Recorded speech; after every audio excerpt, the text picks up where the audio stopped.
అదే RTV app వార్తల్ని క్షణాల్లో చదివే అవకాశం ఉంటుంది. ఒక న్యూస్ పేపర్, ఒక టెలివిజన్ ఛానల్ మీ చేతుల్లో ఎప్పుడూ ఉంటాయి. అందరికీ నమస్కారం.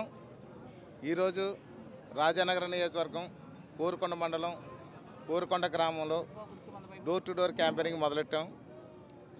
ఇక్కడ ఇప్పటి వరకు కూడా ఈ కోరుకొండ 2 సార్లు తిరగడం అయింది. ఒకే రోజు రాజానగరం నియోజకవర్గంలో 3 మండలాల్లో కూడా 3 చోట్ల కూడా ఈ యొక్క జనంలోకి జనసేన మహాపాదయాత్ర అనే డోర్ టు డోర్ క్యాంపెయినింగ్ జరుగుతుంది.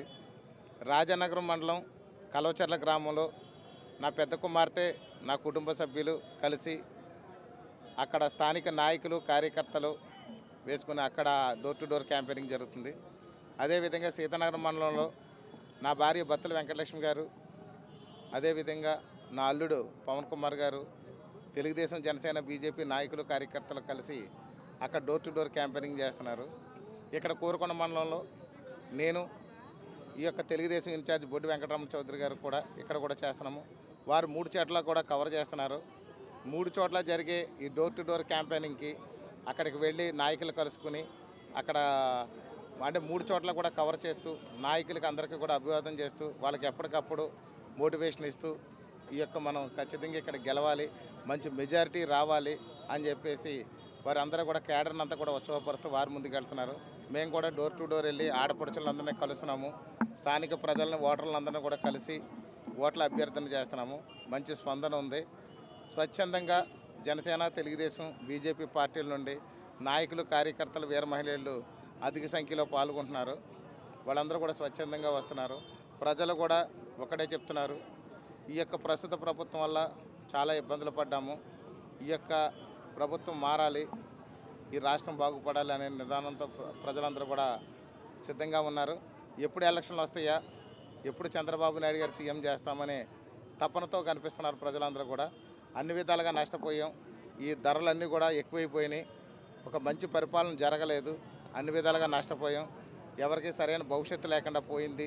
ఖచ్చితంగా ఈ ప్రభుత్వం మారాలి, ఈ యొక్క ఎన్డీఏ కూటమి అధికారంలోకి రావాలి, మా బతుకులు బాగుపడాలంటూ కూడా ముక్తకంఠంతో ప్రజలు చెప్తున్నారు. ఇక్కడ స్థానికంగా ఉన్న సమస్యలు కూడా చెప్తున్నారు. అవన్నీ పరిగణలో తీసుకుని ఈ యొక్క ఎన్డీఏ కూటమిలో ప్రభుత్వం ఏర్పడిన తర్వాత ప్రజలకున్న సమస్యలన్నీ కూడా పరిష్కరిస్తారు. ప్రచారం చేసేవాడు మీ పార్టీ కూటమి న్యాయానికి, చట్టానికి, ధర్మానికి ప్రతిరూపాలుగా భావిస్తున్నారు ప్రజలు. దీనికి మీరు ఏ విధంగా? అంటే ఖచ్చితంగా న్యాయం, ధర్మం అనేది పాటిస్తున్నాము. ఇక్కడ ధర్మ పరిపాలన కోసమే ఇక్కడ త్రిమూర్తుల్లాగా మన మోడీ గారు, చంద్రబాబు నాయుడు గారు, పవన్ కళ్యాణ్ గారు కలిశారు. ఖచ్చితంగా ఈ యొక్క ధర్మ పరిపాలన అనే దానికి ధర్మపీఠాన్ని ఇక్కడ చంద్రబాబు నాయుడు గారు అధిష్టిస్తారు. అదేవిధంగా పైన మళ్ళీ ముచ్చటగా 3వసారి మోడీ గారు కూడా అధిష్ఠించి భారతదేశాన్ని, అందులో ముఖ్యంగా ఆంధ్రప్రదేశ్ది దశ మారిపోతుందని చెప్పేసి మీ అందరికి కూడా తెలియజేస్తాను.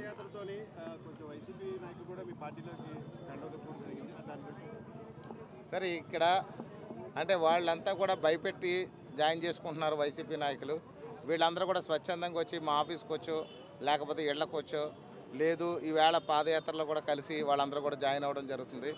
నిన్న చౌదరి గారు వెళ్ళి, మన తెలుగుదేశం ఇన్ఛార్జ్ బొడ్డు వెంకటరమణ చౌదరి గారు నిన్న రఘుదేవపురంలో కూడా 200 మందిని పార్టీలో జాయిన్ చేశారు. ముఖ్యంగా కాండ్రు వీరన్ గారు ఆధ్వర్యంలో అందరూ కూడా జాయిన్ అయ్యారు అక్కడ. అదేవిధంగా రాత్రి మునగాల గ్రామంలో కూడా ఒక 100 మంది జాయిన్ అయ్యారు. చెక్కద్వార బంధంలో 200 మంది జాయిన్ అయ్యారు. నరసాపురంలో కూడా నేను, చౌదరి గారు వెళ్ళి జాయిన్ చేసుకుని వచ్చాము రాత్రి. అక్కడ ఒక 60 మంది జాయిన్ అయ్యారు. అంటే ఎక్కడ చూసినా జాయినింగ్లు ఉందా. ఇంకా మేము జాయినింగ్ల కంటే కూడా ఇంకా అందరూ మంచి ఓట్లు వేసి గెలిపించడానికి సిద్ధం అవ్వాలని చెప్పేసి మేము చూస్తున్నాము. వాళ్ళు దౌర్జన్యంగా వెళ్ళకెళ్ళి పక్కన కూర్చుని మంచిగా చేయడం, మాట్లాడుతూ కూడా వాళ్ళు ఈ యొక్క కండువాలు వేసి కప్పుతున్నటువంటి వైన ఉంది. అంటే వాళ్ళు ఓడిపోతున్నావు అనే భయంతో ఉన్నారు వాళ్ళు. ఈరోజు కూడా మా ఆఫీస్ చుట్టూరు కూడా వాళ్ళ యొక్క ఇన్ఫార్మర్లు పెట్టుకున్నారు. ఏదో మా సెంట్రల్ ఆఫీసులు కారు వేసుకొచ్చారు వాళ్ళు, ఏదో ఇక్కడ అబ్జర్వర్స్ కింద వాళ్ళు. అక్కడ చూస్తే ఇమీడియట్గా వీళ్ళందరూ కూడా ఇక్కడ ఏదో క్యాష్ వచ్చేసింది, ఇక్కడ అంతా మొత్తం ఎంత ఉందని చెప్పేసి కంప్లైంట్ ఇచ్చారు. కంప్లైంట్ ఇస్తే పోలీసులు, ఎలక్షన్ కమిషన్ డిపార్ట్మెంట్ వాళ్ళందరూ కూడా వచ్చి, ప్రెస్ వాళ్ళందరూ ఉండగానే వాళ్ళందరూ కూడా అన్ని తనిఖీలు చేశారు. ఎక్కడ ఒక రూపాయి కూడా దొరకలేదు. అంటే అణువణువున కాపలాగా చేస్తున్నారు. అంటే డబ్బులు అనేది ఏదో ఎక్కడో వచ్చేసింది, లేకపోతే ఏదో జరిగిపోతుందని. అంటే ప్రతి అంశంలో కూడా కాపలా ఉంటున్నారు. నా పేరుతోనే ఇప్పటి వరకు 3 అప్లికేషన్లు దాఖలు చేశారు, బత్తుల బలరామకృష్ణ అనే పేరుతో.